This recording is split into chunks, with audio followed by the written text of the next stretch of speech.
અને મહત્વપૂર્ણ સમાચારો પર નજર કરીએ તો ગાંધીનગરમાં 700 થી વધુ ગેરકાયદેસર દબાણો દૂર કરવામાં આવ્યા છે। વહેલી સવારથી જિલ્લા વહીવટી તંત્રે આ કાર્યવાહી હાથ ધરી છે। પોલીસનો ચુસ્ત બંદોબસ્ત જોવા મળ્યો છે અને સાથે જ આ ગેરકાયદેસર દબાણ હટાવવામાં આવ્યા છે। પેથાપુર સહિત જીઈબી અને ચરેડી સહિતના વિસ્તારોમાં કાર્યવાહી કરવામાં આવી છે।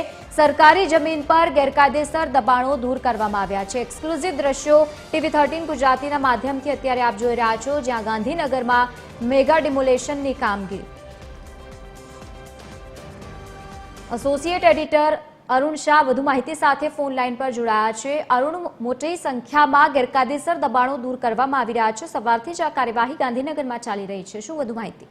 લવલી, સૌથી મહત્વની માહિતી છે ગુજરાતના એપી સેન્ટર ગણાતા એવા ગાંધીનગર જિલ્લામાં જે ગેરકાયદેસર દબાણો ઉભા કરવામાં આવે છે, એટલું નહીં પરંતુ સરકારી જગ્યા ઉપર જે ગેરકાયદેસર દબાણો દૂર કરવામાં આવે છે તેની વહીવટી તંત્ર દ્વારા આજે વહેલી સવારે આ કામગીરી હાથ ધરવામાં આવી છે।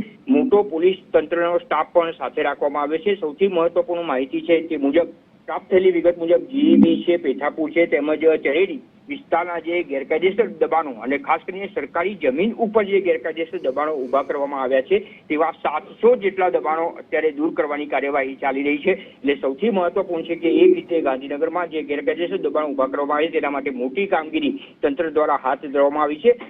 આ સંદર્ભે અત્યારે પણ જાણવા મળ્યા મુજબ મેગા ડિમોલેશન હજુ આ ડ્રાઈવ શરૂ કરવામાં આવી છે। આ મેગા ડિમોલેશન ડ્રાઈવ હજુ પણ ચાલુ રહેશે તેવું પણ તંત્ર દ્વારા જણાવવામાં આવ્યું છે। ટૂંકમાં કહી શકાય કે પાટનગર ગાંધીનગરમાં 700 જેટલા દબાણો દૂર કરાતા આ અંગેના જે ગેરકાયદેસર દબાણો ઉભા કરવામાં આવ્યા છે અને ખાસ કરીને સરકારી જમીન ઉપર જે દબાણો ઉભા કરવામાં આવે તેઓમાં ફફડાટ ફેલાયો છે। જી બિલકુલ, આભાર સમગ્ર માહિતી સાથે જોડાવા બદલ। તો સરકારી જમીન પર કરાયેલા ગેરકાયદેસર દબાણો દૂર કરવામાં આવી રહ્યા છે।